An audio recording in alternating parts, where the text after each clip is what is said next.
welcome sa Kinos Works. Di ba nasabi ko nga pala na wala palang pasok. So nandito kami andito ako sa bahay. Nandito ako sa munti naming tindahan, Bantay. Bali yun yung pinakapahinga ko. Nakaupo rito, Bantay. So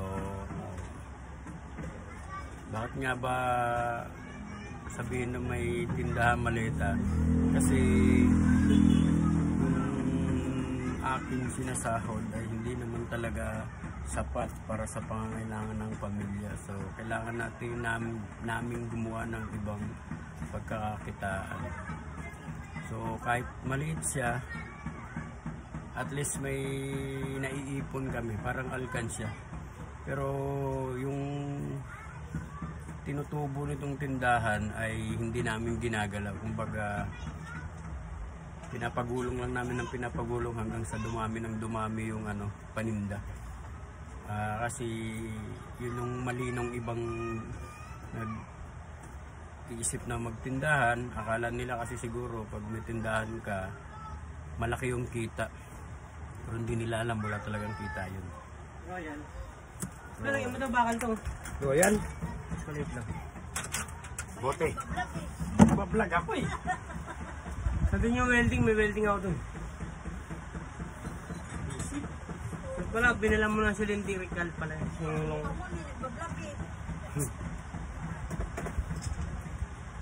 Kano ba itong Royal? plastic.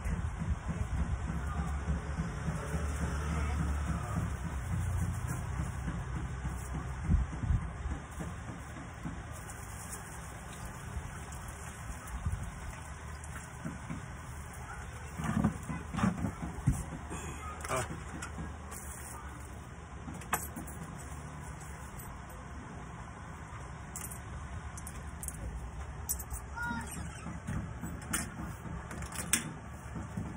So yun na nga, pasensya sa istorbo. Yun na nga, yung sinasabi ko na kailangan iipunin yung tubo kasi yung ibang nagtitindahan, kala nila kasi pag nagtindahan na is kikita na ng malaki. So hindi nila naiisip na magkano lang naman yung tinutubo sa sa tindahan. Lalo na kung tindahan ka tapos ang pera mo ay kinuha mo lang doon sa mga 5-6. Siyempre araw-araw kang nagtutubo ron. So hindi mo nalalaman, pakunti na ng pakunti yung tinda mo dahil kinakain lang sa nung tubo nung 5-6 na kinukuha nila. Kaya ganun. So dapat unang-una hindi galing sa utang yung gagawin mong puhunan. Kasi pag namuhunan ka galing sa utang, wala. Tapos gasino lang yung tubo ng tindahan, ay maliit lang naman. So kaya kami ganun na nakakaipon, may nakakabayad-bayad ng konti at tapos pag may natira, napapaikot namin tuloy-tuloy hanggang sa dumami ng, hindi naman dumami, kumbaga madagdagan yung paninda namin. Parang ganun lang, di ba? Ano? Lollipop nga ako. Lollipop? Magkano siya? 2 piso. Dos isa? Ako. 2 po.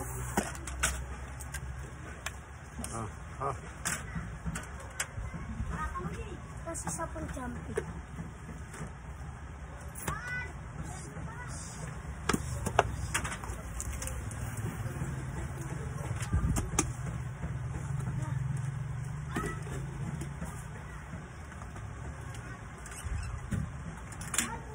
So, di ba? Ganun lang. Maliliit tapos yung mga paninda mo ay maliliit lang yung presyo. So, bali wala rin. Buti sana kung katulad ng mga malalaking grocery. Kaya tsaga-tsaga lang. Balang araw makakaipon din naman. Isang taon siguro makaipon ng mga barya-barya. Tapos pag nabilang nyo siguro, marami na. May pandagdag ulit puhunan. So, ganun lang naman. Kaya yung mga gustong magtindahan,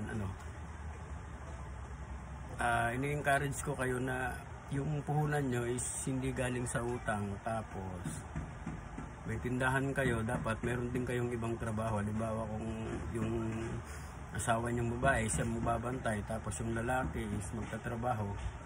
Bali, yung pangkain nyo, yung panggastos, galing doon sa trabaho. Tapos yung kinikita ng tindahan is umiikot lang, parang gano'n, di ba? Doon, sa ganung senaryo, siguro okay yun, medyo maganda-ganda. Pero kung aasa kayo sa tindahan yung itatayo, hindi ubra yung guys, kasi wala talaga. Kakainin lang ng kakainin yung panggastos nyo nung mabibenta sa tindahan, na hindi nyo na namamalaya na paubos na ng paubos, tapos magsasara kasi ubos na yung puhunan, di ba? Kaya payo ko lang sa may ganon, wag na wag nyong gagalawin yung benta o kita ng pambayad kung ano man panggastos. Basta nandyan lang yan, paiikutin nyo lang yung puhunan, padagdag lang kayo ng padagdag ng paninda, parang ganoon siya. So hanggang dito lang siguro, kasi nai-istorbo, kasi minsan pag may bumibili, nakikita nyo naman may bumibili, kaya hindi tayo makapag-focus. Kumbaga, sinabi ko lang sa inyo na ito lang yung trabaho ko pag umuwi ako ng bahay, bakasyon, ganito lang, bantay lang dito. Nakaupo lang ako ganyan, nakatingin dun sa may bibili. So, ganito na lang guys. Salamat sa panonood.